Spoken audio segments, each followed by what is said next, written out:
Welcome back to the deep dive.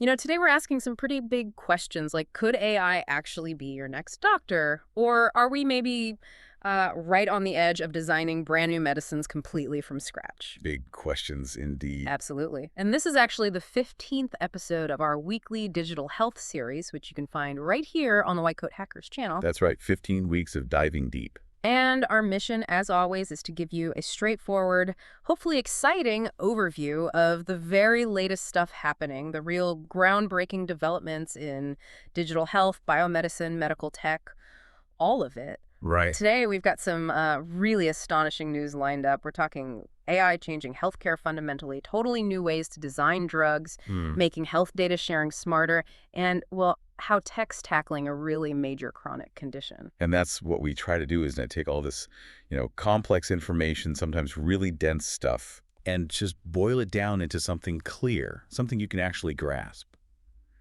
We really want you to walk away with those aha moments. Yeah.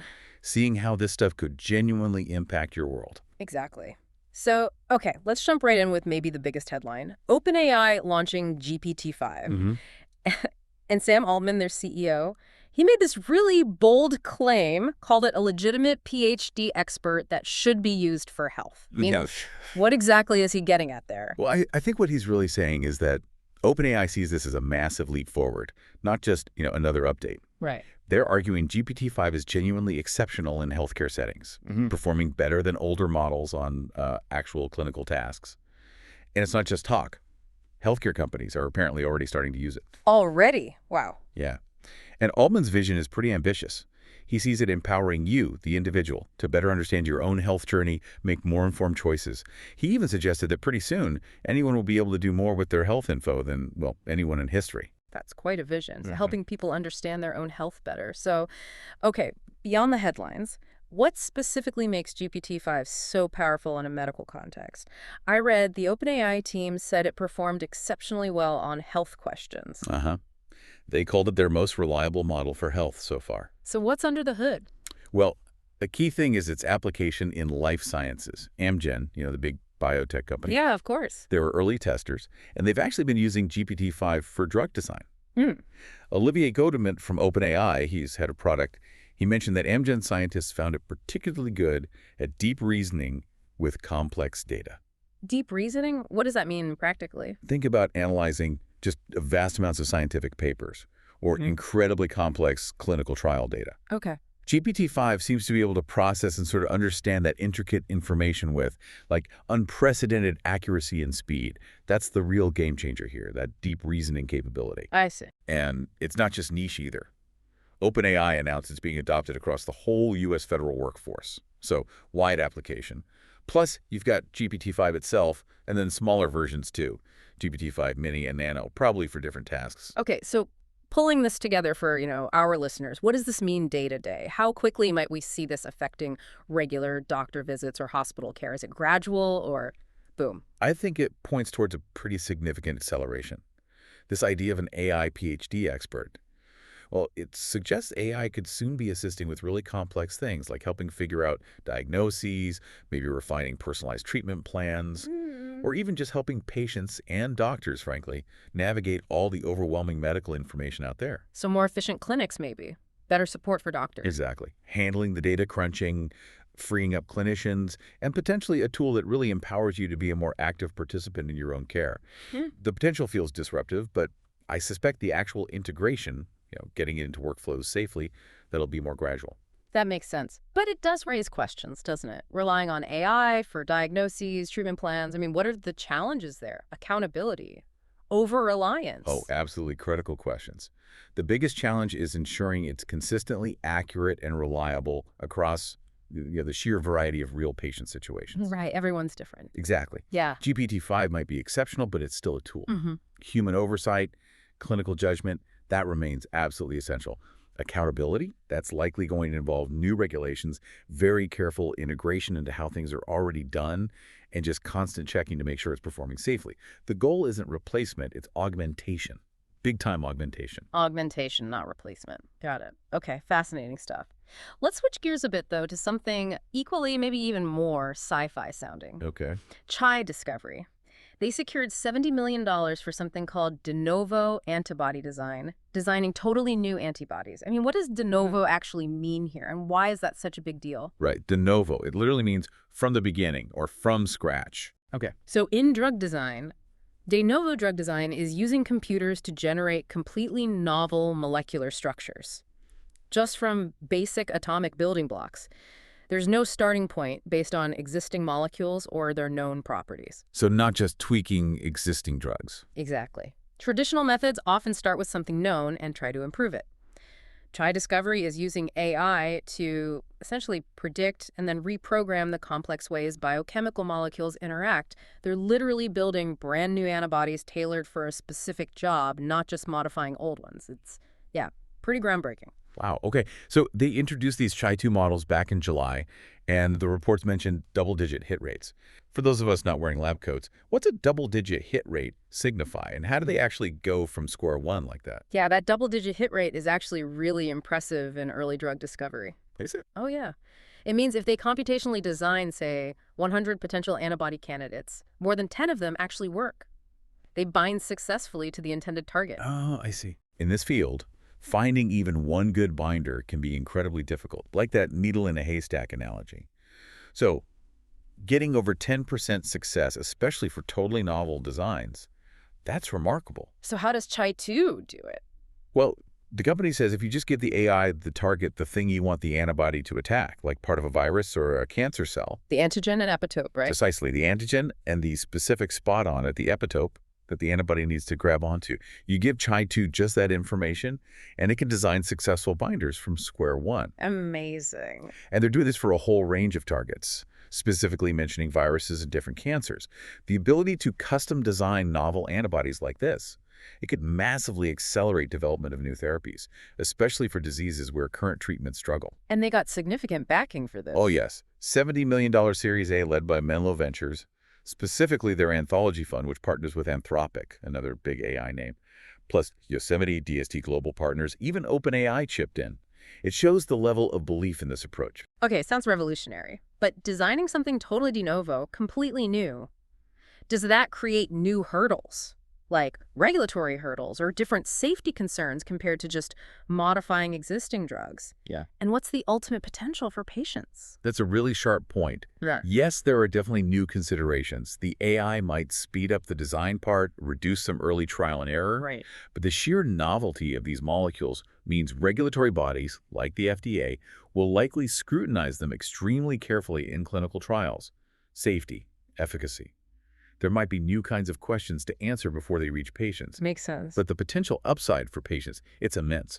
Imagine designing super-specific, highly effective antibodies quickly for new viruses that pop up, or for cancers that are resistant to current therapies. Faster drug development, then? Faster development, maybe lower long-term costs if discovery gets more efficient, and access to completely new kinds of treatments. For really complex diseases, this de novo approach could unlock therapies we just couldn't create before.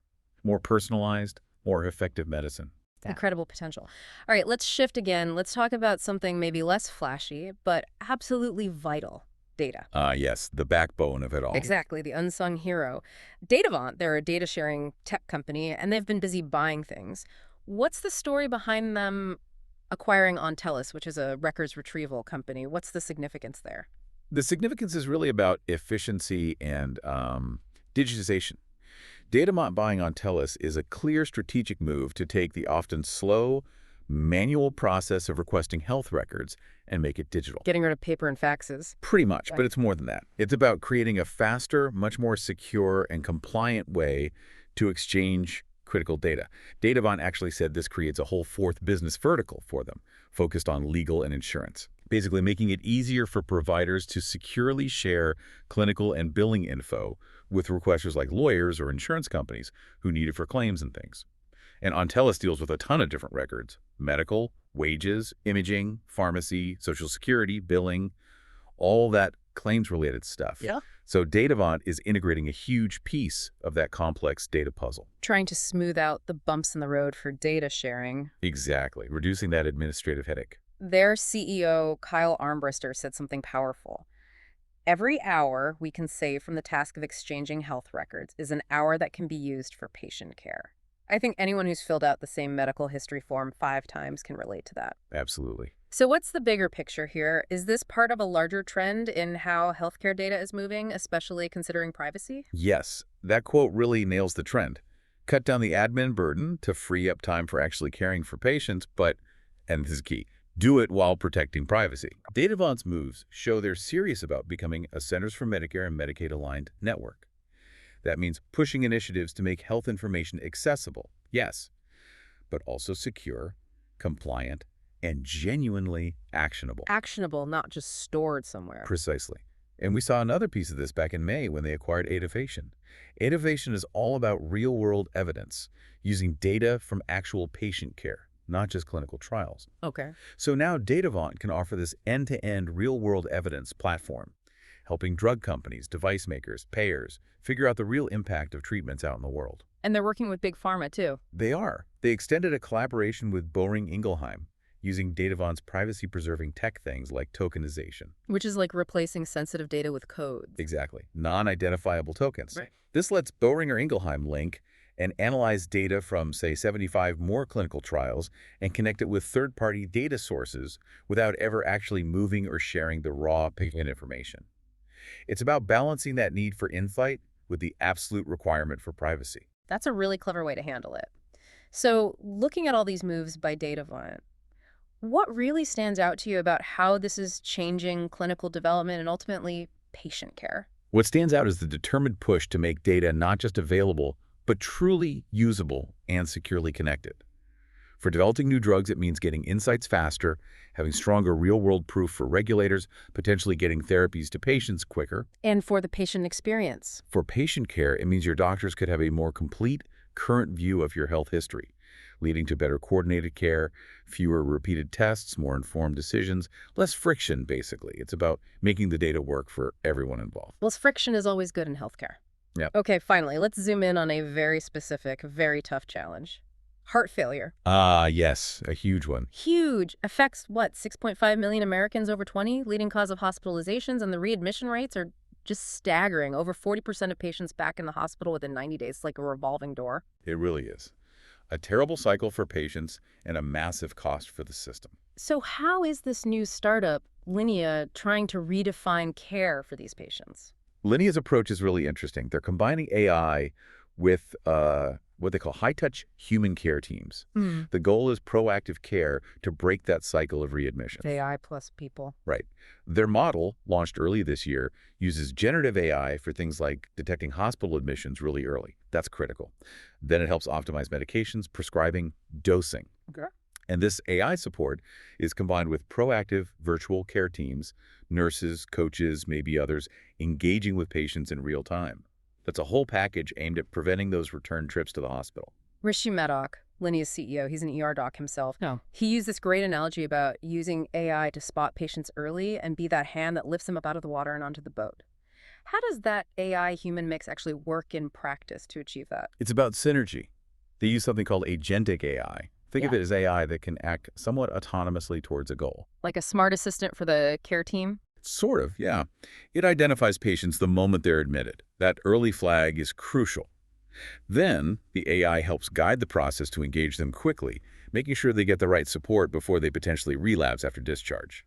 Maddock's boat analogy captures it perfectly. Intervene early, proactively, get them stable. So the AI finds the who and the what, and the humans provide the how and the empathy. That's a great way to put it. The AI pinpoints risk and suggests interventions, while the human teams bring the clinical judgment, the personalized coaching, the relationship building. And crucially, their model is built for organizations like ACOs, accountable care organizations, that are financially incentivized to keep patients healthy and out of the hospital. Aligning incentives, and they have solid backing. They do.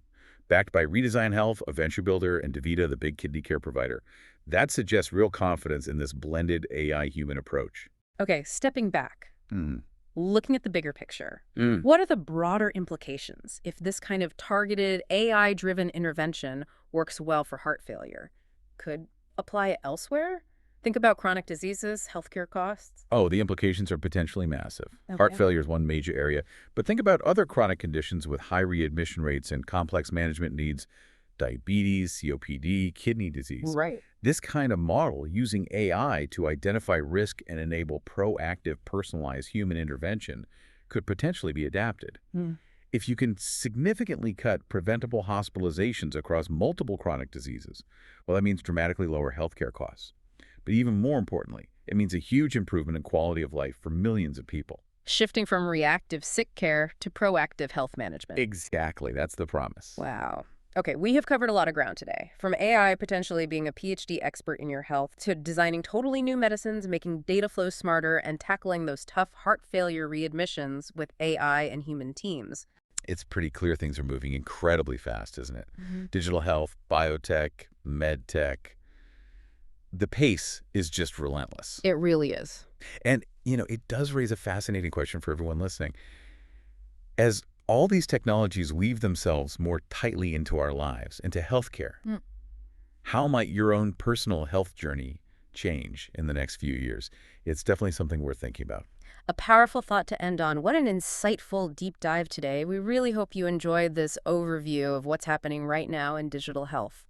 If you found it valuable, if you want to stay ahead of the curve on this stuff, please make sure to subscribe to the White Coat Hackers channel. That's where you'll find weekly digital health and lots more. Keep up with the changes. Absolutely. Thank you so much for joining us on the deep dive. We'll be back soon with more fascinating insights.